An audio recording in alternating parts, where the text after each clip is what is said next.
Hi, everyone. This is the third and final of our lectures covering Japan.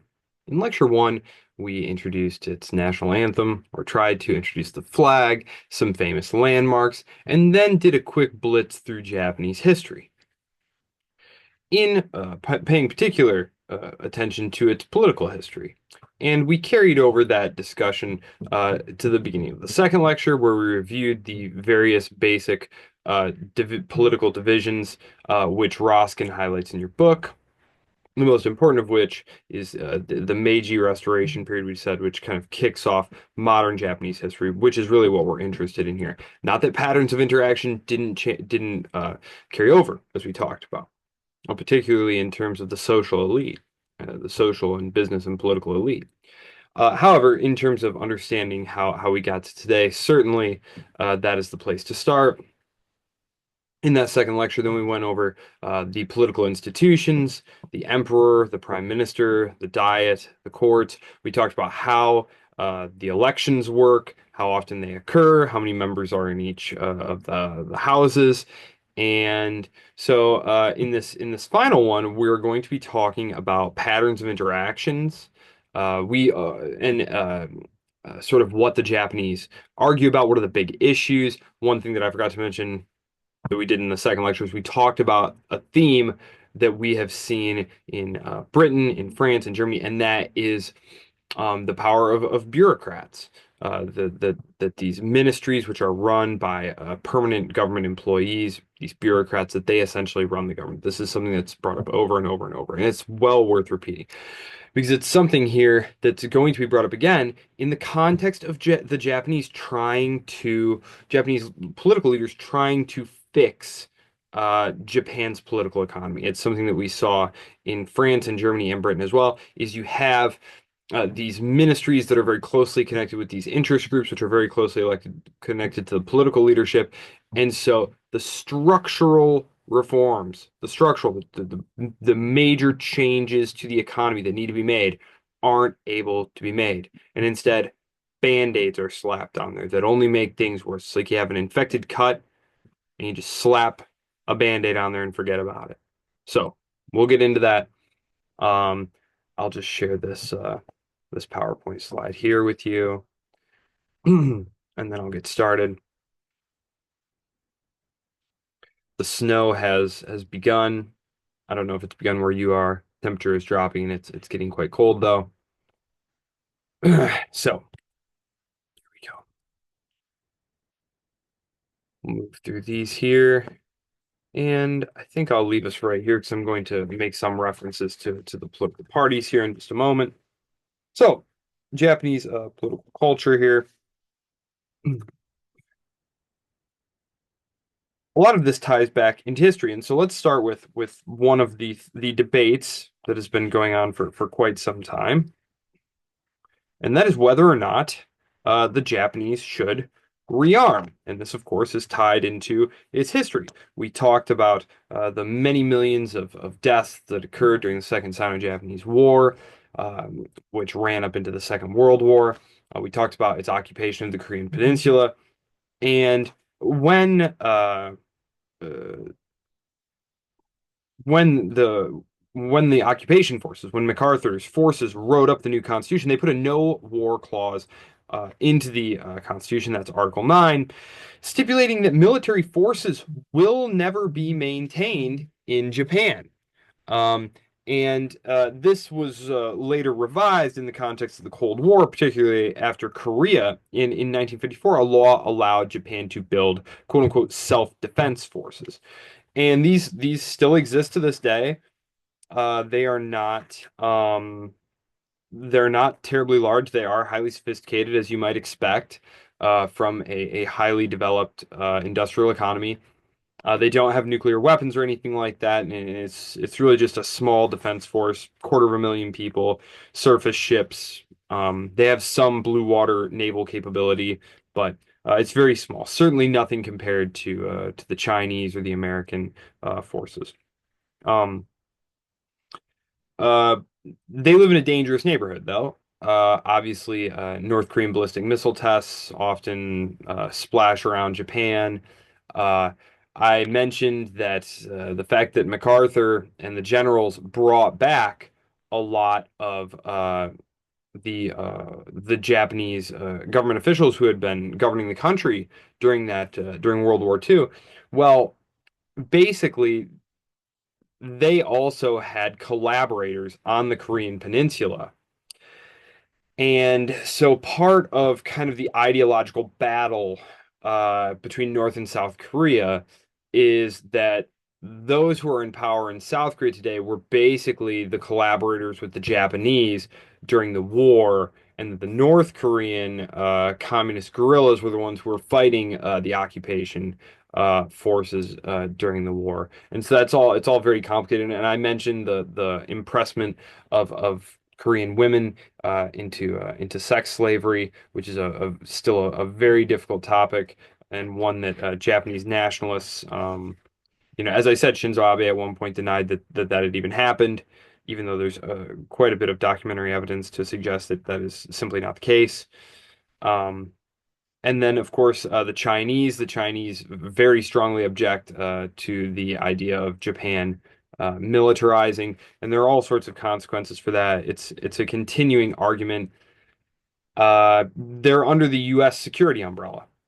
This is not terribly popular among particularly those who have to deal with U.S. forces, like the massive U.S. military presence on Okinawa, which the locals, they're the Okinawans who are different. They're a minority ethnic group in Japan, on the Japanese archipelago meaning a string of islands.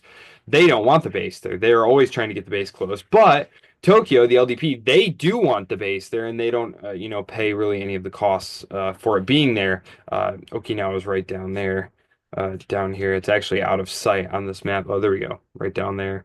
So for Tokyo, they have perceived benefits, and they don't bear any of the immediate costs, nor do any of their politically important constituents. And of course, the United States is a very important security and economic partner for them, and so. That's one of the big debates, but it's more about the extent to which Japan might need to start looking after itself more. The idea that the United States might not be as willing to defend its interests or what it views as its interests. One example here are there's some disputed islands here, the Senkaku Islands, which is what the Japanese call them, the Diaoyutai Islands, or what the Chinese call them. But these are contested islands in the East China Sea here, between China and Japan, and you know, they both claim the islands. Neither one of them wants to back down.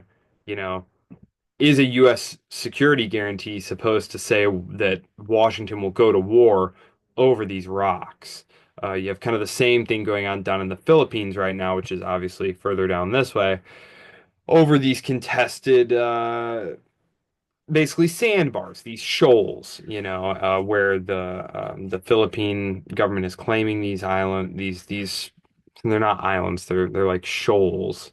They're like these sandy sort of elevated bars there, and but the Chinese are saying no, this is in our territorial zone, and does this mean the United States is committed to fighting for them?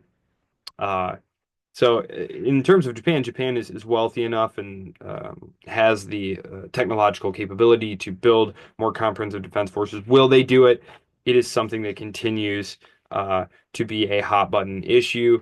Shinzo Abe, who was assassinated, was one of the leading advocates of more vigorous defense capabilities. But like everything in Japan, it's very hard to move the political football.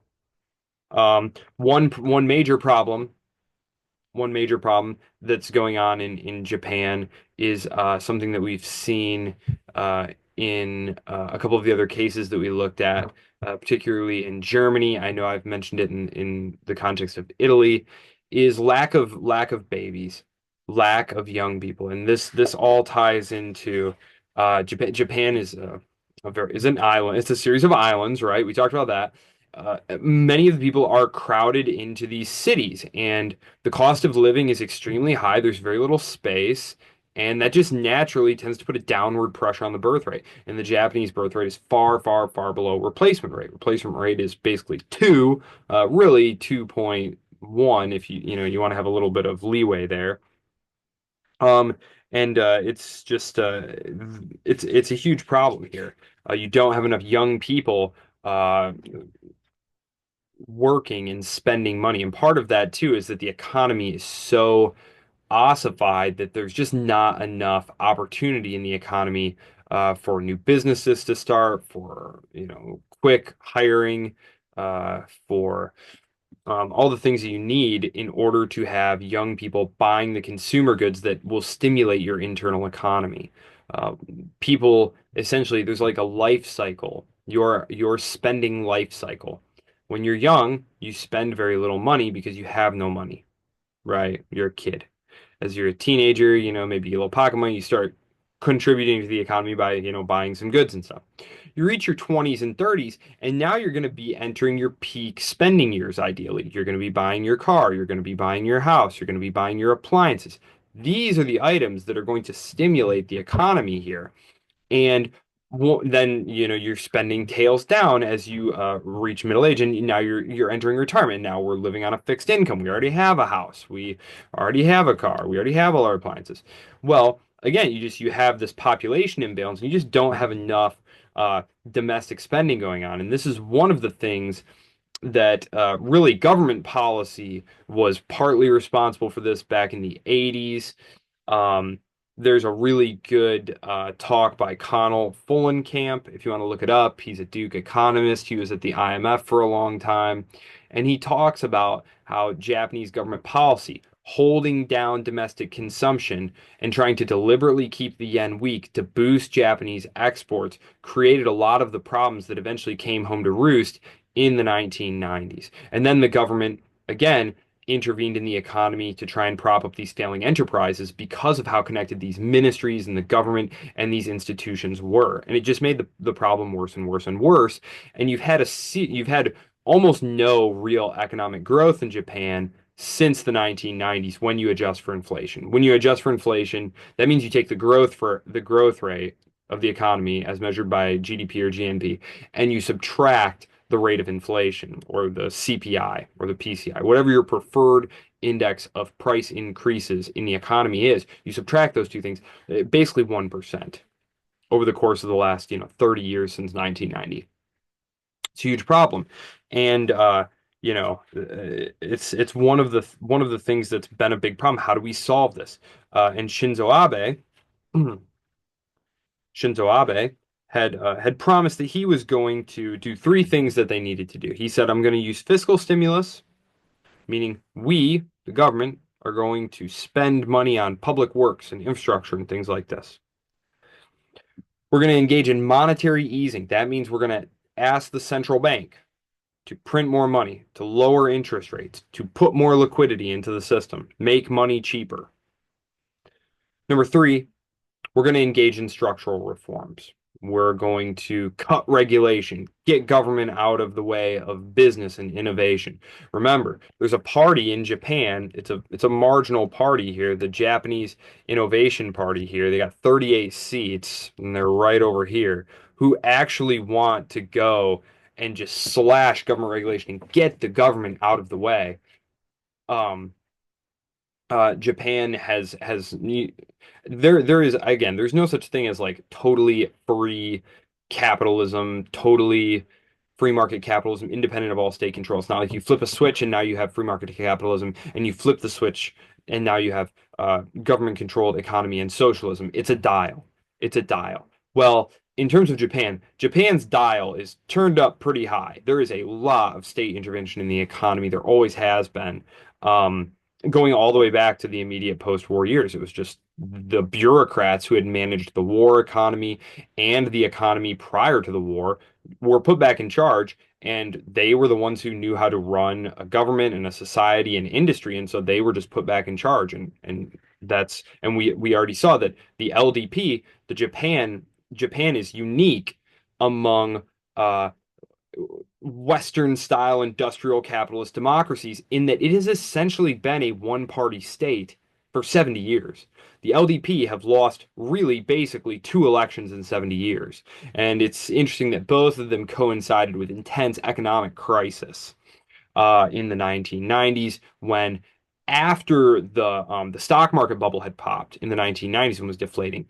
Again, instead of just letting the enterprises fail, letting the bad corporations go broke, the government engaged in an incredible and a terribly misguided intervention. If you want to read a little bit about this, Roskin talks about it on 216 in terms of letting them essentially engage in what's called regulatory forbearance. It basically meant even though Japanese regulators knew that these banks were breaking a bunch of rules. For example, let's say you have a portfolio, you're a bank, and you have a loan portfolio where no one is paying on these loans. They're in default. Well, they basically just say, look, we're going to change it so that if they've made any payment at all, even a nominal token payment in the last 6 months, you don't have to count that as in default.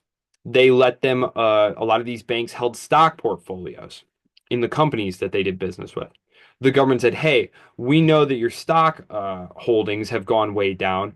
We're going to let you, for accounting purposes, for reporting purposes, use the purchase price. So not the actual price they're at now, which is much lower, but we're going to let you use the price that you bought it at. So again, this is just ways to make things seem healthier than they are, with the hope that the economy was just going to find a way to grow out of it, which of course it didn't do. So, um, but Shinzo Abe promised we're gonna get the government uh, out of the way. We're gonna cut regulations. We're gonna make necessary reforms to free up Japan's economic potential. Well, what do you know? Number one, fiscal stimulus. That happened easy enough because Japan, like all democratic representative countries, it runs on pork. It runs on pork. What is pork? Pork means you pass a bill with lots of little goodies for the constituent members of districts, right? Pork. That's how the US system works as well. So fiscal stimulus passed because that's popular enough among people. We're going to spend some money in your district. Going to invest in your school, university, roads, etc. Whatever the case may be.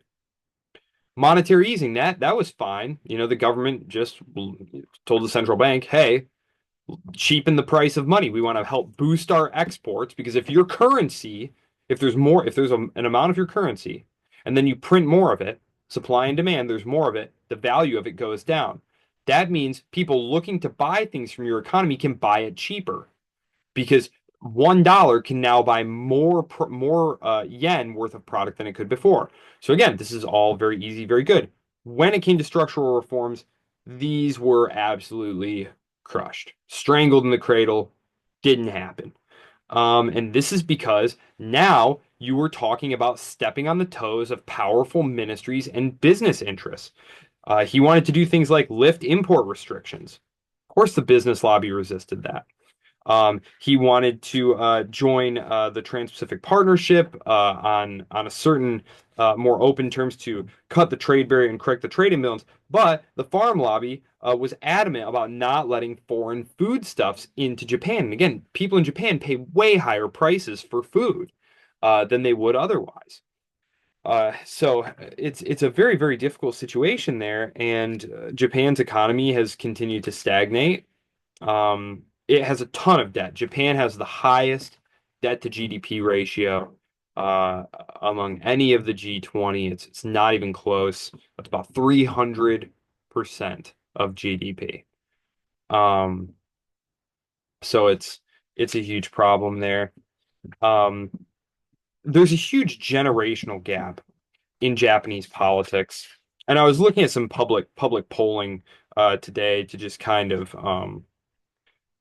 see what was going on in Japan there today, because obviously this book is a few years old, and there is what the Japanese quarrel about, and we're talking about the political economy here, 211, and there's a very strong generational divide between the older people who uh, they're not all the same, obviously, right? But here's just a general collection of attributes that are going to be more likely to be associated with older Japanese voters. Number one, they tend to be more conservative. They tend to be more loyal to the government. They tend to be more satisfied, give the government a higher approval rating. They tend to express much more confidence in the government. They tend to be much more defensive of Japan's uh, current system. They tend to be much more loyal to their employer. Like the idea that you would like leave a job for a better job, which to us is just completely normal, is seen as very disloyal among the older generation of Japanese. And again, that's not all Japanese, but like as a general trend, as a generalization, generalizations must by their very nature, omit the particulars of individual circumstances. But as a rule, yes, it's true. They also tend to be the ones who hold the majority of the wealth. Japan has one of the biggest intergenerational wealth disparities. You think there's a huge generational wealth disparity here in the United States. It's far larger in Japan, twice as big. In terms of housing, uh, stock portfolios, you name it, all those things. They have higher incomes, they have more total wealth.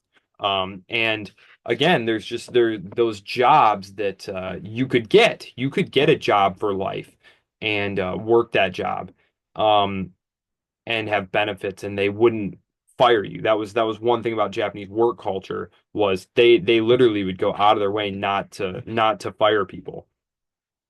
Um, but this tends to make firms today less willing to hire people except on like a temp contract or as a contract worker, more freelance, and so it leads to a different um uh lifestyle pattern. I was just reading something the other day about this phenomenon of like young working men who are contract workers who literally live out of their cars. It's like a growing phenomenon because it's just too expensive to live. Like so these guys have full-time jobs, they live in their cars, you know, and they have like a whole setup in there. Like got the hot plate that plugs in, got the whole wardrobe, and it's just like it's something that's becoming normalized.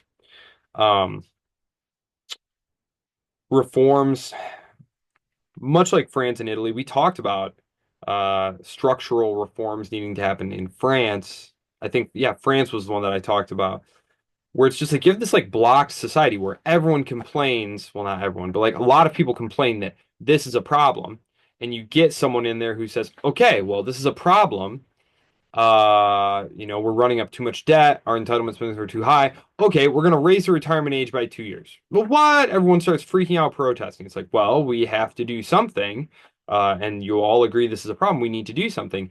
But the political reality of trying to do things is very, very different than sorry, I don't know why the printer just came on. I'm going to turn that off or try.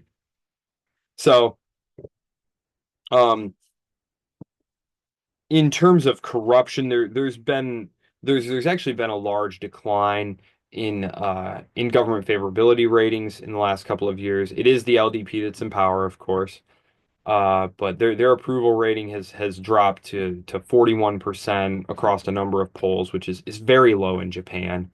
And about a third, only a third of Japanese, I looked at a couple of different polls, say that they think democracy is really performing well and delivering a good life for them. And this is a really drastic departure from the trend line, which for, 20, 30 years has been very, very strong, 60, 70, 80%, saying that yes, the Japanese democracy has been a good thing and it's delivering what we want. And this is just kind of a general theme across countries in the Western democratic capitalist countries is that democratic favorability ratings are just dropping because these governments are failing to address really major structural issues. Why does the U.S. national debt continue to climb? It's not like it's difficult to look and see that, okay, we're running a $2 trillion a year deficit and we're at $36 trillion in debt. Obviously, we need to cut spending, you know, uh, being politically pragmatic, probably would involve some kind of tax increases and spending cuts. But like, instead, what happens? The promise is more spending with fewer taxes. And obviously right now the big thing in the news is the Department of Government Efficiency who's going in there and, cutting, you know, some millions here, some millions there. I have to look what the latest number is. I'll actually look here um, to see how much they say they've saved us so far. Let me see. It is, what is it? They've saved $87 billion so far. $87 billion. Um, you know, obviously some of this stuff will go through the courts. Uh, you know, $87 billion is nothing to sneeze at. Um, but it's not even, a tenth of a trillion. You know what I mean? And the United States is on the hook for another 120 trillion in what are called unfunded liabilities. That means it's money the government already promised to pay out. So we have this huge deficit, this huge existing debt, and this huge pile of bills that we have to pay in the future. And you know, so the fact that France and Japan have struggled to make any headway in terms of structural reforms, you know, it's not in any way to ignore the fact that the United States has had the same problem and for a lot of the same reasons. And that is, politicians have very short-term incentive horizons. You can't go back to your district and say, I cut the pork that was coming to our district and I raised your taxes. How about you reelect me? That's just not going to work. It's not going to happen. Um, so there you go. Uh, the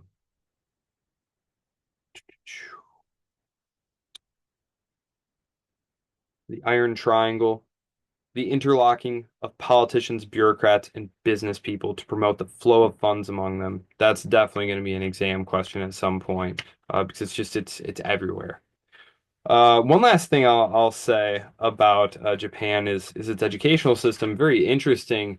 Uh, there's just not as much of an emphasis on university studies there, but their high schools are just so much more rigorous than our own. They outperform us across the board, and he gives you a sample problem uh, from a humanities exam on page 202 that you should definitely go take a look at and have a good laugh.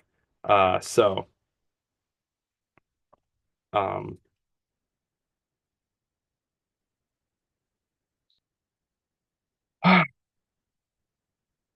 I guess that is all that I will say then about Japan.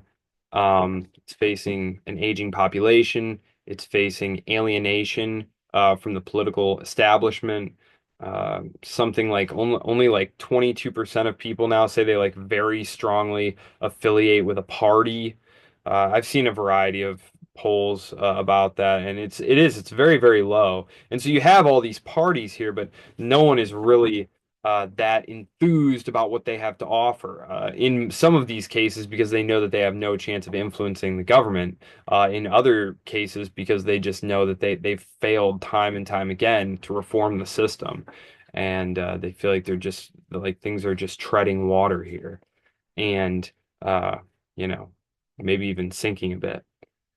The debate about Japan's security environment. Obviously, as China has grown relatively stronger, this has caused some amount of discomfort in Japan. Uh, Actually, there was a an arm of the Japanese establishment who was paying to fund a think tank in London, which was publishing papers about how scary and dangerous China was to try and encourage the West to spend more money and reorient toward, more resources toward the Pacific, because, their debt level is 300% of GDP. It's great if someone will come subsidize your security for you. Um, I was just reading in Foreign Affairs today the notion that like maybe these East Asian allies who for a long time have relied on the United States just need to get nuclear weapons. This is obviously not awesome, not an awesome thing to consider the proliferation of nuclear weapons. Um, but if you look at which countries have nuclear weapons and which countries don't get invaded, the correlation is 1 to 1 there. If you have nuclear weapons, you've never been invaded by one of the other major powers. Although of course the Ukrainians did make an incursion into Russia, although fairly minor one. But uh in terms of next week, your quiz on Japan is up. I think what we're gonna do is we're gonna do China. We're gonna do China next. And then we'll do Russia. So we'll do China and then Russia.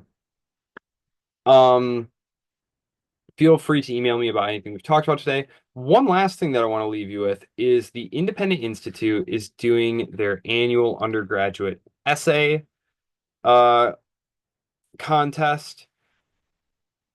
The Independent Institute is sort of a small government, libertarian-minded think tank whose main office is out in California. And I will post a link to the essay contest. It's a great opportunity, and it's a $3,500 for the first place prize and 2,500 for second, 1,500 for third. Uh, and I happen to know that these things don't oftentimes get a load of submissions.